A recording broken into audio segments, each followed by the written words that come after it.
Bona vesprà, estem en Andrea, la delegada infantil. Mos pots explicar quins actes n'hi ha aquest any pels infantils?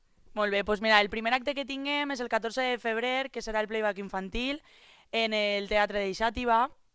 Després hem programat per al dia 21 una excursió a la falda del castell, on podran assistir tots els infantils i els seus pares. Val? Tindrem que dur a esmorzar, perquè esmorzarem per allí per el castell, anirem a veure el castell, la nevera, la cova de les gotetes i tot això. I l'últim acte que tindrem serà el 28 de febrer, que també cau diumenge, que serà el Rally Faller. Encara no sabem on se farà, però quan sapiguem alguna cosa vos informem. Moltes gràcies. De res.